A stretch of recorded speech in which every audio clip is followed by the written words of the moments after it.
আসসালামু আলাইকুম। 30 দিন কৃতজ্ঞতা আদায় করার চ্যালেঞ্জের আজকে ডে 13। আশা করি সবাই ভালো আছেন। লেট অল ইউর দুয়াস কাম ট্রু। কে না চায় তার দোয়া কবুল হোক। দেখুন, এখন পর্যন্ত যত চ্যালেঞ্জ আপনি পূরণ করেছেন, একটা জিনিস হয়তো আপনি উপলব্ধি করেছেন, বারবার যেই ফিলিংস আপনার মধ্যে আসছে সেটা আপনার মধ্যে একটা ফাউন্ডেশন তৈরি হয়।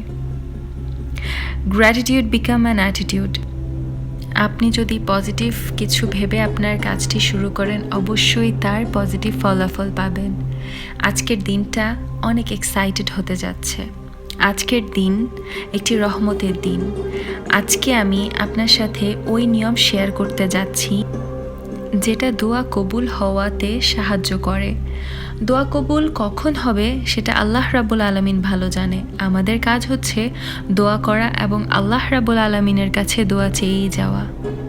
আল্লাহ তাআলা তাদের উপর নারাজ হয় যারা দোয়া করে না, বরং আল্লাহ তাদের উপর খুশি হন যারা আল্লাহর কাছে দোয়া চায়। আমরা যখন আল্লাহর কাছে কিছু চাইব, আমাদের তখন কোনো লিমিটেশনস খেয়াল করা উচিত নয়। এতে অনেক ফজিলত আছে। মনে আছে না সেই ব্যাগ, সেই সুতা এবং সেই সমুদ্রের কিনারার দৃশ্য? আপনি হয়তো নোটিস করেছেন দুনিয়াতে যত কালচার আছে সেটাই কেউ যখন দেবতাদের কাছ থেকে কিছু চায় তখন লক্ষ্য করবেন তারা নানা রকমের প্রসাদ আদান প্রদান করে বা ডিল করে থাকেন যে আমি আপনাকে এটা দিচ্ছি, আপনি আমার দোয়া কবুল করুন। আমাদের আল্লাহ তাআলার সাথেও এই জিনিসটার মিল রয়েছে। আমরা যখন আল্লাহ রাব্বুল আলামিনের নামে কোরবানি দিই, কোরআনে বলা আছে যে আমরা যখন আল্লাহ রাব্বুল আলামিনের নামে কোরবানি দিই তখন মাংস বা কিছু পৌঁছায় না তার কাছে, বরং কি আমাদের নিয়ত এবং তাওয়াক্কাল ওটাই আল্লাহ লক্ষ্য করেন। দুনিয়াতে কিছু নিয়ম আছে ফিজিক্স কেমিস্ট্রির মধ্যে যেটা উনি বানিয়ে দিয়েছেন, লা মুবাদ্দিলা লি কালিমাতিল্লাহ, যেটাকে বদল করা যাবে না। এবং মানুষের জন্য ওই নিয়ম মোতাবেক দোয়ার সাথে অ্যাকশন জরুরি আছে। দোয়ার সাথে ভালো কিছু করার আশা, ভালো কিছু করার নিয়ত থাকা উচিত। এখন যেই চ্যালেঞ্জটি আপনার পূরণ করতে হবে সেটা হচ্ছে মেক শিওর যে আপনার মনের ভেতর দোয়া আছে। আপনার যেসব গোলস আছে, আমি আপনাকে ডে 1 চ্যালেঞ্জে বলেছি কমপক্ষে আপনি আপনার 3টি গোলসের কথা লিখবেন, এবং আপনি যদি এখনও তা না করে থাকেন তাহলে এখনই লিখুন। জিনিস একদম স্পেসিফিক হওয়ার দরকার যে আপনি কি চান সেটা ক্লিয়ার থাকুক।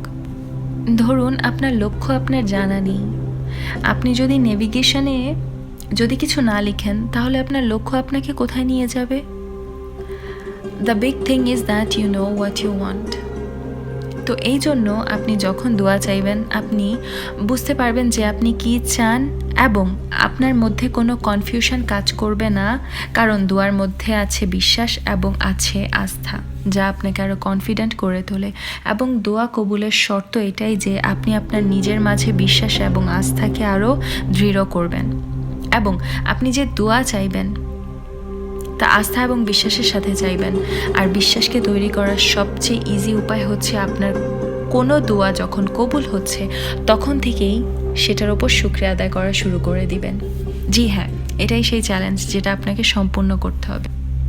যে জিনিসটা আপনি আল্লাহর কাছে চেয়েছেন বা যেই টার্গেট আপনি করে রেখেছেন বা আপনি কিছু পূরণ হওয়ার স্বপ্ন দেখছেন, ঠিক ওই মুহূর্ত থেকেই আপনি আল্লাহর শুকরিয়া আদায় করা শুরু করে দিবেন। আপনি ওটার জন্য অপেক্ষা করবেন না যে আপনার দোয়া কবুল হবে এবং আপনি তখন থেকেই শুকরিয়া আদায় করবেন, বরং আপনি যখনই কোনো কিছুর স্বপ্ন দেখছেন বা কোনো কিছুর টার্গেট করে রেখেছেন আপনি তখন থেকেই শুকরিয়া আদায় করা শুরু করে দিবেন। আপনি এই কাজটা একবার করে তো দেখুন। আগে এবং পরের মধ্যেই আপনি এটা করবেন। আপনি প্রথম থেকে আপনার দোয়া পূরণ হওয়ার জন্য শুকরিয়া করছেন এবং আপনার মাঝে দৃঢ় বিশ্বাস আছে যে ওই দোয়া অবশ্যই কবুল হবে।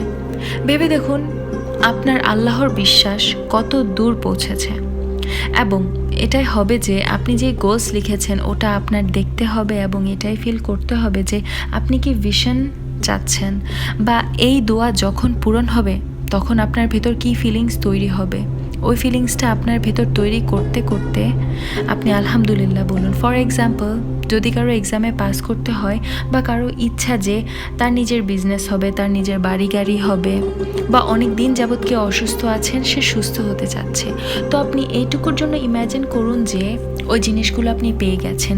ওই ভিশন আপনি আপনার মাইন্ডে আনুন এবং তখনই ওটা ভাবতে ভাবতে আপনার মাঝে অনুভূতি সৃষ্টি করুন। যখন ওই বিশ্বাস এবং আস্থা, শুকরিয়া আদায় করার শক্তি আপনার মাঝে তৈরি হবে, তখন ল অফ অ্যাট্রাকশন নিজের জায়গায় চলে আসবে। আপনাকে আরও ভালোভাবে বোঝানোর জন্য আমি আরও একটা এক্সাম্পল দিচ্ছি।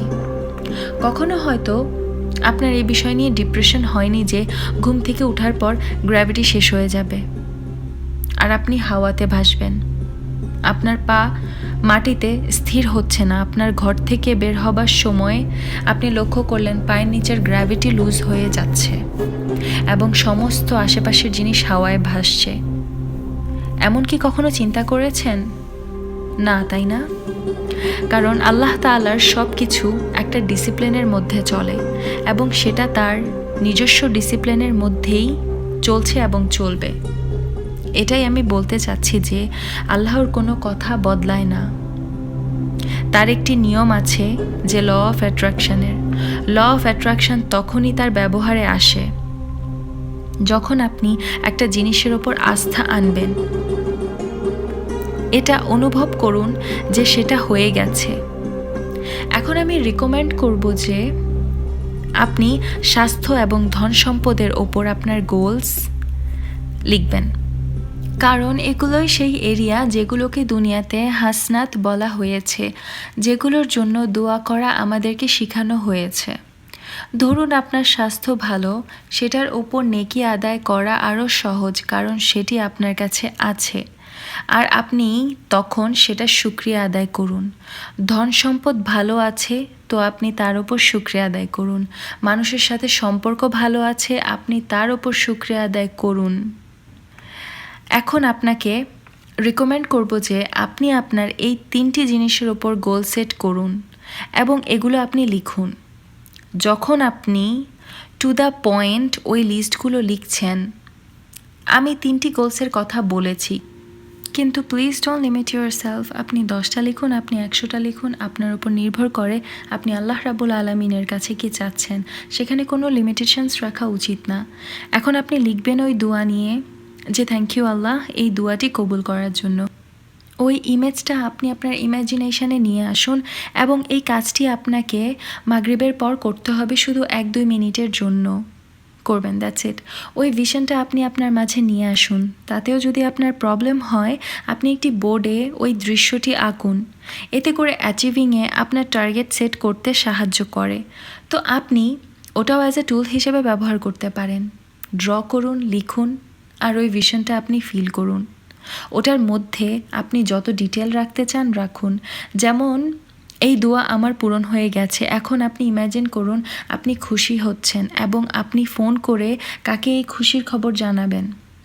আমাদের মাইন্ড এটা জানে না যে এই জিনিসটি এখনও হয়নি, কিন্তু আপনি চাইলে আপনি আপনার মাইন্ড ট্রাভেল করাতে পারেন। আপনি চাইলে 10 বছর পুরনো ঘটনাকে মনে করে কাঁদতে পারেন এবং কন্ট্রোল করতে পারেন। তো আপনি আপনার মাইন্ডে এমন একটি ভিশন ক্রিয়েট করুন যে আপনার দোয়াটি কবুল হয়েছে এবং আপনি আপনার খুব কাছের মানুষকে ফোন করে জানাচ্ছেন এই খুশির খবরটি। আপনি আপনার মাইন্ড সেট করুন। এরপর এই কাজটি আপনি প্রতিদিন আপনার চ্যালেঞ্জ লিস্টে রাখুন এবং প্রতিদিন মাগরিবের পর এই কাজটি করুন। যদি মাগরিবের পর কাজটি না করতে পারেন, তাহলে আপনি যে কোনো একটা সুইটেবল টাইম সেট করে নিন, বা ধরুন আপনি কোনো কাজ করছেন, তখন একটি ভিশন ক্রিয়েট করুন আপনার ইমাজিনেশনে।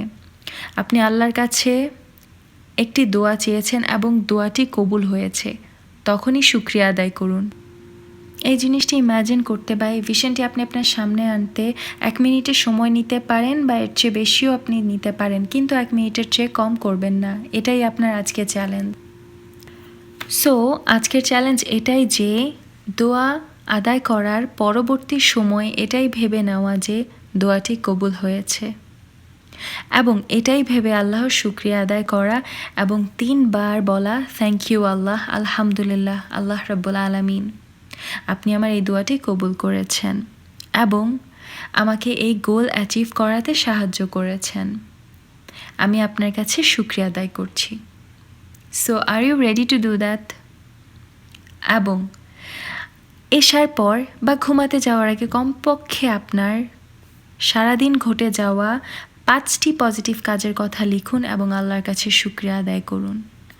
এবং ফজরের নামাজের পর আল্লাহর দেওয়া 10টি নেয়ামতের কথা লিখুন এবং আল্লাহর কাছে শুকরিয়া আদায় করুন। নেক্সট আরেকটি চ্যালেঞ্জ নিয়ে আবার চলে আসবো। ততক্ষণ ভালো থাকুন। আসসালামু আলাইকুম।